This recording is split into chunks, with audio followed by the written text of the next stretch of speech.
المختصر میں ابھی تک اندھیرے میں ٹامک ٹوئیاں مار رہا تھا۔ معاملہ جتنا فوری اہمیت کا حامل تھا اتنا ہی الجھا ہوا تھا۔ یہ معاملہ ضرور ماضی سے تعلق رکھتا تھا، کوئی گہرا اور اسرار بھرا تعلق، کوئی راز ان سب افراد سے وابستہ ضرور تھا، ان سب سے بھی اور اب قاتل سے بھی۔ ممکن ہے ان سب نے ماضی میں کسی موقع پر مل کر قاتل کو کوئی نقصان پہنچایا ہو، اور اب قاتل ایک ایک کو اپنے انتقام کی بھینٹ چڑھا رہا تھا۔ لیکن ماضی کو بے نقاب کرنا وقت طلب تھا، جبکہ ایسے وقت میں اس کوشش میں وقت ضائع نہیں کیا جا سکتا تھا۔ قاتل جو 2 افراد کو قتل کر چکا تھا اور مزید 2 افراد کی زندگی کے در پہ تھا۔ میں اٹھ کر گیلری میں آ گیا۔ مسز سونیا اور اقبال خاموش کھڑے تھے، جبکہ فرانزک والے ایک ایک کونے کا بغور جائزہ لیتے ہوئے کیمیکل چھڑکنے میں مصروف تھے۔ میں نے انہیں اپنی طرف آنے کا اشارہ کیا۔ اتنے میں عقب سے آہٹ سنائی دی۔ میں نے مڑ کر دیکھا، شائستہ بے ہوش ہو کر گرنے والی تھی کہ کامران نے اسے بازو میں بھر لیا۔ میں نے مسز سونیا خلیل سے شائستہ کا پتہ پوچھا تو اس نے بتایا کہ شائستہ بی چوک کی کمرشل اسٹریٹ 13 میں رہتی ہے، کیونکہ کسی وجہ سے اپنا اپارٹمنٹ اسے چھوڑنا پڑا تھا۔ میں نے کہا تو پھر آپ بھی جلدی چلیں، ہم شائستہ کو گھر تک چھوڑنے کے لیے جا رہے ہیں۔ چلو کامران، اسے اٹھا کر گھر تک لے چلو۔ پولیس سرجن ڈاکٹر اشتیاق نے میرے پاس آ کر کہا، انسپکٹر، یہ گولی بھی اسی قسم کے پستول سے چلائی گئی ہے جس سے پہلا قتل ہوا۔ ہاں میں جانتا ہوں کہ ایسا ہی ہوا ہوگا، میں نے جواب دیا، اور ایک ساتھی سے کہا، تم یہاں لفٹ آپریٹر اور دوسرے افراد سے پوچھ گچھ کر کے یہ معلوم کرنے کی کوشش کرو کہ کسی نے قاتل کے حلیے کا کوئی آدمی یہاں دیکھا تھا۔ اگر کوئی بات معلوم ہو جائے تو مجھے فوراً مطلع کر دینا۔ یہ کہتے ہوئے میں نے مسز سونیا خلیل سے ان کا نمبر معلوم کر کے ساتھی کو لکھوا دیا۔ کامران نے متجسس ہجوم کے درمیان مس شائستہ کو پولیس کار تک پہنچا دیا تھا۔ میں کار کی طرف چلا تو اقبال اور مسز سونیا خلیل اس کے ساتھ ساتھ تھے۔ اقبال سونیا خلیل کے ساتھ قریباً چپک کر ہی چل رہا تھا۔ مجھے شدید جلن کا احساس ہوا، ضرور ان دونوں کے درمیان کوئی چکر ہوگا۔ میں نے کمینے پن سے سوچا اور پھر سر جھٹک دیا۔ شاید میں سونیا سے لاشعوری طور پر محبت کرنے لگا تھا، مگر وہ شاید اقبال سے زیادہ قریب تھی۔ یہ محبت بھی کیا شے ہے، ایک عجیب تکون، سر پھری۔ میں نے اپنے دل کی دھڑکنوں پر قابو پاتے ہوئے سوچا۔ اس دوران میں اقبال نے مجھ سے کہا، انسپکٹر میری کار بھی یہی ہے، اگر میں سونیا کو اپنی کار میں لے چلوں تو آپ کو کوئی اعتراض تو نہیں ہوگا؟ نہیں، میں نے جواب دیا۔ میں اور کار بھی کہہ سکتا تھا، اگر میں سونیا کو اپنی کار میں بٹھا بھی لیتا تو اس سے کیا حاصل ہوتا؟ مزہ تو جب تھا کہ وہ میرے دل میں بیٹھتی، زبردستی نہیں، ہنسی خوشی۔ میں آج زندگی میں پہلی بار اپنے دل میں کسی لڑکی کے لیے شدت سے جذبات محسوس کر رہا تھا، وہ بھی ایک شادی شدہ لڑکی کے لیے۔ واحد قسمت، یوں معاملہ یک طرفہ ہی تھا، پھر یہ وارداتیں، یہ مصروفیات۔ باہر کیف باہر نکلتے ہی میں سونیا خلیل کے بارے میں سب کچھ بھول جانے پر مجبور ہو گیا۔ باہر بے شمار اخباری رپورٹر کھڑے تھے۔ میں نے انہیں مختصر سب کچھ بتا دیا۔ مجھے معلوم تھا کہ عنقریب مجھے بدترین تنقید کا سامنا کرنا پڑے گا، لیکن میں یہ بھی جانتا تھا کہ کہہ لگاتے وحشی قاتل کے بارے میں جتنی زیادہ پبلسٹی ہو اتنا ہی بہتر ہوگا، اور مستقبل قریب میں قاتل کے لیے کوئی اور واردات کرنا مشکل ہو جائے گا۔ پولیس کار چلانے کے دوران نہ چاہتے ہوئے بھی میں مس سونیا خلیل کے بارے میں سوچنے لگا۔ اس کے شادی شدہ ہونے کے بارے میں سن کر اداس سا ہو گیا۔ اس لڑکی نے مجھے بےحد متاثر کیا تھا، بلکہ شاید شادی شدہ ہونے کے ساتھ اپنے کلاس فیلو اقبال سے بھی قریب تھی۔ مجھے بہرحال اپنا کوئی چانس نظر نہیں آیا۔ میں نے ایک بار پھر سر جھٹک دیا، مگر سونیا کا خیال جھٹک نہ سکا۔ تھوڑی دیر بعد ہم سب میں سے سونیا خلیل کی سفید عمارت والے اپارٹمنٹ میں موجود تھے۔ کامران نے شائستہ کو سونیا کے بیڈ روم تک پہنچا دیا، پھر نشستگاہ میں چلا آیا۔ میں، سونیا اور اقبال وہیں بیٹھے تھے۔ میں اس وقت سونیا سے سوالات پوچھ رہا تھا۔ بقول سونیا 3 ماہ پہلے وہ اپنے شوہر خلیل سے علیحدہ ہو چکی ہے۔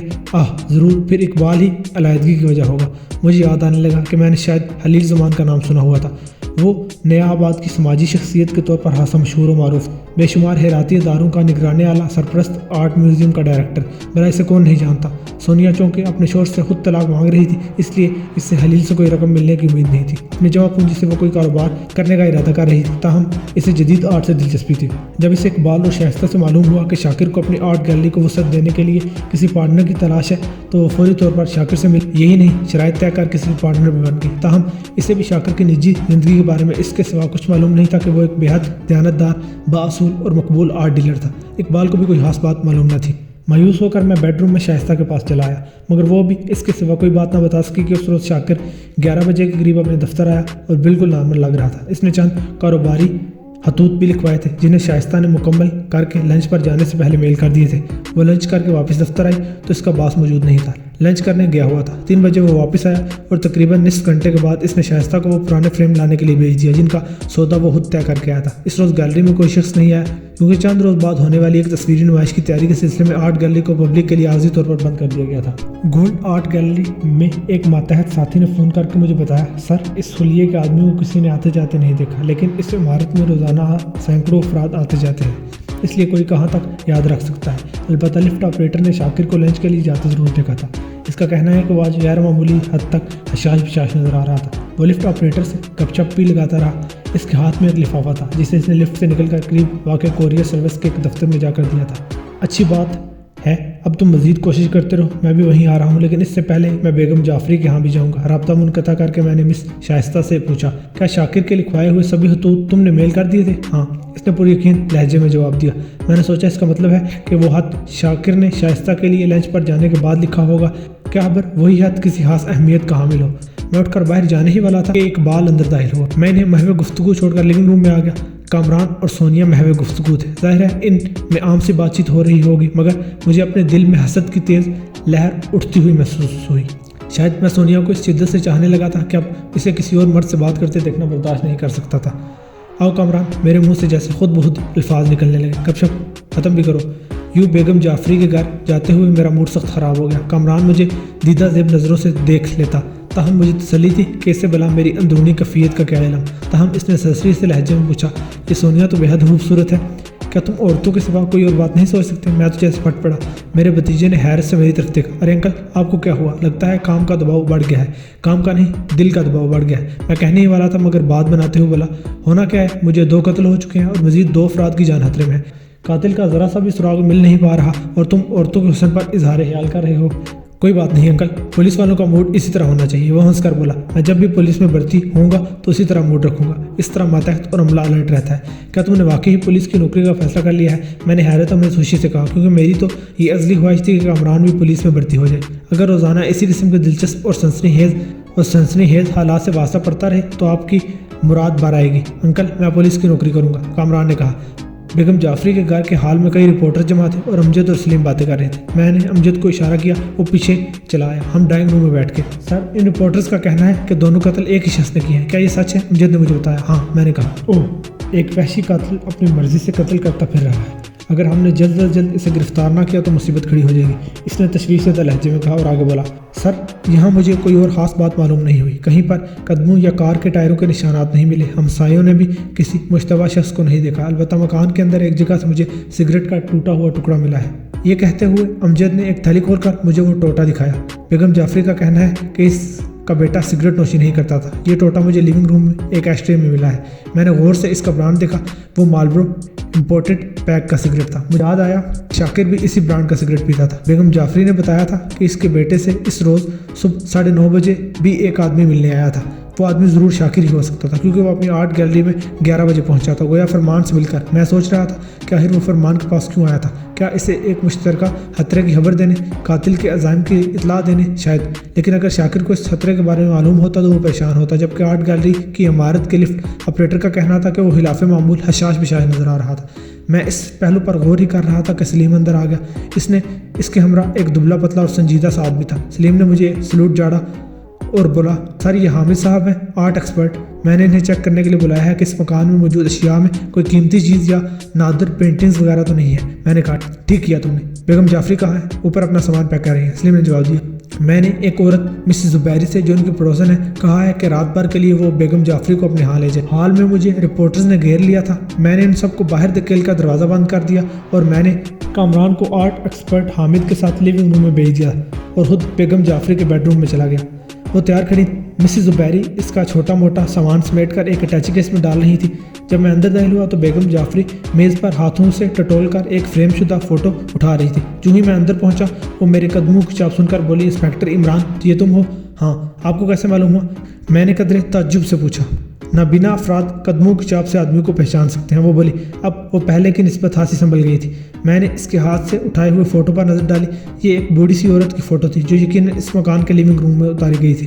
فوٹو میں چینی نسل کی بلی کا مجسمہ اور 2 پینٹنگز بھی عورت کے عقب میں دکھائی دے رہی تھیں۔ یہ فوٹو زرینہ خاتون کی ہے؟ میں نے قیاس رائے کی۔ بیگم جعفری نے فوٹو پر ہاتھ پھیرتے ہوئے کہا، ہاں، اس کی یہی نشانی تو میرے پاس رہ گئی ہے۔ آپ کے پاس مانی کی کوئی فوٹو ہے؟ میں نے پوچھا۔ بیگم جعفری کے ہونٹ بھیج گئے۔ اس کی پڑوسن مسز زبیری سے بولی، شاہینہ، انسپیکٹر کو سب کچھ بتا دیجیے۔ اس پر بھی وہ خاموش رہی تو مسز زبیری نے خود ہی کہا، انسپیکٹر صاحب، میں جانتی ہوں کہ اس میں مانی کا ہاتھ ہے۔ ہاں، میں نے اسے خود دیکھا ہے۔ آپ نے اسے دیکھا ہے؟ میں بے ساختہ بول اٹھا۔ ہاں، وہ بولی، کل میں اس وقت ان کے پاس آئی ہوئی تھی۔ ہم آپس میں دل بہلانے کو ایک دوسرے کے ہاں آتے جاتے رہتے ہیں۔ کل صبح تقریباً 9 بجے ہوں گے۔ میں جو ہی اس گلی میں مڑی تو میں نے اس لڑکی کو مکان کی سیڑھیاں اترتے دیکھا۔ اس وقت فرمان بھی وہیں کھڑا اسے جاتے ہوئے دیکھ رہا تھا۔ کیا وہ مانی ہی تھی؟ میں نے تصدیق چاہی۔ ہاں، اسی نے سفید لباس پہنا ہوا تھا، غالباً جینس اور وہ شرٹ۔ وہ بڑی تیزی سے دوسری سمت مڑ کر چلے گی، لیکن وہ مانی ہی تھی، شاید اپنے باپ سے لڑ کر گئی تھی۔ یہ سن کر میں قدرے چونکا اور بیگم جعفری سے پوچھا، کیا آپ کے بیٹے نے آپ کو یہ نہیں بتایا؟ نہیں، وہ کسی وجہ کے بغیر مجھے کچھ نہیں بتاتا۔ اور آپ نے اس لڑکی کے آنے کی یا باتوں کی آوازیں بھی نہیں سنی؟ شاید اس وقت میں سو رہی تھی، اس نے جواب دیا، لیکن میں نے اسے خود دیکھا تھا اپنی آنکھوں سے۔ میری بینائی اتنی بھی کمزور نہیں ہوئی، مسز زبیری پورے یقین سے بولی، بلکہ میں نے اندر داخل ہوتے ہی فرمان سے بھی کہا کہ آج تو کوئی آپ سے ملنے آیا تھا، اور فرمان میری طرف گہری نظروں سے دیکھ کر چپ ہو گیا۔ وہ ہمیشہ سے ہی کم گو تھا، کل تو اس پر یہ عادت کچھ زیادہ ہی غالب تھی۔ آپ اس سے پہلے کبھی مانی سے ملے ہیں؟ نہیں، کبھی نہیں، وہ میرے یہاں آنے سے پہلے ہی گھر چھوڑ کر جا چکی تھی۔ میں نے کہا، بیگم جعفری مجھے مانی کی فوٹو کی اب اشد ضرورت ہے، کیا آپ کے پاس ہے؟ بیگم جعفری نے کچھ دیر تذبذب کے بعد کہا، یہاں الماری کی درمیانی دراز میں ایک ہے تو صحیح، لیکن وہ خاصی پرانی ہے۔ میں نے فوراً دراز کی نچلی تہوں سے وہ فوٹو ڈھونڈ نکالی۔ اس میں ایک 19-20 سال کی خوبصورت لڑکی ہاتھ سے جدید تراش خراش کا لباس پہنے کھڑی تھی۔ میں نے وہ فوٹو مسز زبیری کو دکھا کر دریافت کیا، کیا اس نے کل اسی لڑکی کو یہاں سے واپس جاتے ہوئے دیکھا؟ مسز زبیری نے فوٹو کو غور سے دیکھا، پھر الجھ کر بولی، پتہ نہیں، یہی وہ لڑکی تھی شاید۔ میں اس کے جواب سے مطمئن نہیں ہوا، مگر محمد سے میں ضرور پڑ گیا۔ بیگم جعفری مانی کی اب عمر کتنی ہوگی؟ گزشتہ اگست کو وہ 30 برس کی ہو چکی ہے۔ اور وہ آدمی جس کی وجہ سے مانی کو گھر سے نکالا گیا تھا، آخر وہ کون تھا؟ میں اس کے بارے میں کچھ نہیں جانتی، وہ سرد لہجے میں بولی، ضرور وہ کوئی لفنگا اسی طرح کا آوارہ شخص ہوگا، ایسی باتیں مجھے فرمان نہیں بتاتا، وہ مجھے کسی پریشانی میں مبتلا نہیں کرنا چاہتا تھا۔ ان کی آواز برا گئی، مگر اب تو میری زندگی عذاب بن کر رہ جائے گی، اس کے بغیر میں کسی کام کی نہیں رہی۔ کیا فرمان نے کوئی وصیت چھوڑی ہے؟ نہیں، اس بیچارے نے سوچا بھی نہیں تھا کہ وہ مجھ سے پہلے مر جائے گا۔ پھر بلا اس وصیت کا کیا سوال؟ میں نے سوچا وصیت کی عدم موجودگی میں فرمان کی جائیداد کی وارث اس کی بیٹی مانی ہوگی۔ ممکن ہے اس بارے میں سنتے ہی وہ دونوں وہاں آ پہنچے، کم از کم مانی لازمی آ جائے گی۔ یہی سوچتے میں لیونگ روم میں چلا گیا۔ آرٹ ایکسپرٹ نے وہاں کی تمام اشیاء کے بارے میں اپنی رپورٹ دی تھی، جس میں یقین کے ساتھ کہا گیا تھا کہ فرنیچر اور پینٹنگز دونوں قدیم طرز کے گھٹیا اور بے وقت نمونے ہیں، اور ان میں بعض تو جعلی ہیں جو بددیانت آرٹ ڈیلر ان کے ہاتھ بیچنے میں کامیاب ہو گئے تھے۔ میں کامران کو ساتھ لے کر تھانے چلا گیا۔ میں نے مانی کی فوٹو اخبارات میں شائع کرنے کی ہدایت دی۔ قتل کی دونوں وارداتوں کے بارے میں نے اپنی ابتدائی رپورٹ لکھی اور پھر کامران کو ساتھ لے کر دوبارہ گولڈ آرٹ گیلری چلا گیا۔ وہاں ڈیوٹی پر معین میرے ساتھی کو کوئی نئی بات معلوم نہیں کر سکے تھے۔ میں نے سونیا کو بلا کر دریافت کیا کہ وہ یا شاکر مانی نامی کسی لڑکی سے واقف تھے یا نہیں۔ سونیا نے نفی میں جواب دیا۔ شائستہ نے بھی اس نام سے لا علمی ظاہر کی۔ مجھے یوں لگا جیسے ابھی اندھیرے میں تیر چلا رہا ہوں۔ مجھے اب تھکن محسوس ہونے لگی، چنانچہ میں اور کامران گھر چلے۔ ہم نے رات کا کھانا گھر پر ہی تیار کیا۔ کھانے کے کچھ دیر آرام کے بعد میں دوبارہ تھانے چلا گیا۔ میں نے شائستہ اور سونیا سے شاکر کے تمام دوستوں اور تناشاؤں کے نام معلوم کیے۔ تقریباً 20 ناموں کی فہرست بن گئی۔ میں نے ایک ایک کو فون کر کے معلومات حاصل کرنے کی کوشش کی، لیکن ان میں سے کوئی بھی فرمان، مانی یا رومانہ اور جمشید وغیرہ کے بارے میں کچھ نہیں بتا سکا۔ نصف شب کے وقت ابھی فہرست کے چند نام باقی تھے، مگر میں نے اتنی رات کے کسی کو فون کرنا مناسب نہ سمجھا۔ تھانے سے باہر نکل کر میں نے تازہ اخبار خریدا۔ اس میں وحشی قاتل کی 2 خونی وارداتوں اور 2 متوقع وارداتوں کے بارے میں جلی سرخی کے ساتھ خبر شائع کی گئی تھی۔ مانی کی فوٹو بھی بڑے نمایاں انداز میں شائع ہوئی۔ خبر کی تفصیلات میں انسپکٹر عمران واسطی یعنی میری ناکامی پر بھی تنقید کی گئی تھی۔ میں گھر پہنچا تو کامران گہری نیند سو رہا تھا۔ صبح 7:30 بجے میں بیدار ہوا۔ کامران ابھی تک محو خواب تھا۔ میں نے اسے نہیں جگایا اور چائے کا ایک کپ پینے کے بعد تیار ہو کر تھانے آ گیا۔ راستے میں اخباروں کے صبح کے ایڈیشن ہاتھوں ہاتھ بک رہے تھے اور ان کی شہ سرخیاں مجھے گھورتی ہوئی محسوس ہو رہی تھیں۔ تھانے میں اور بھی افراتفری مچی ہوئی تھی۔ رات ادھر ادھر سے بے شمار رپورٹس آئی تھیں۔ خوف و ہراس کی ماری ہوئی بے شمار عورتوں نے اس وحشی قاتل کی دستک سنی تھی۔ اس کا دہشت ناک اور وحشیانہ قہقہ سنا تھا۔ اس سے اپنے گھر میں گھسنے کی کوشش کرتے دیکھا تھا۔ مردوں نے قاتل کے حلیے جیسے افراد کو کسی ہوٹل، پارک یا کسی نیم تاریک گلی میں دیکھنے کا دعویٰ کیا تھا۔ یہ سب وہم اور دہشت کے ستائے ہوئے لوگ تھے جو ایک خبر پڑھ کر سراب دیکھنے لگے تھے۔ وہ سب خود کو ایک وحشی قاتل کا آئندہ ہدف سمجھ رہے تھے اور ان میں سے ہر ایک کو پولیس کی حفاظت مطلوب تھی۔ تھانے کے سب ٹیلی فونز پر بار بار خوفزدہ افراد کی کالز آ رہی تھیں۔ گویا وحشی قاتل کی وارداتوں سے شہر بھر میں سنسنی پھیل گئی تھی۔ بوریت محسوس کرنے کے باوجود میں کوئی سراغ، کوئی نئی بات معلوم ہونے کی مہموم سی امید میں کال اٹینڈ کرتا رہا۔ کوئی 18ویں یا 19ویں مرتبہ جب میں نے ریسیور اٹھایا تو ایک عورت کی خوفزدہ آواز سنائی دی۔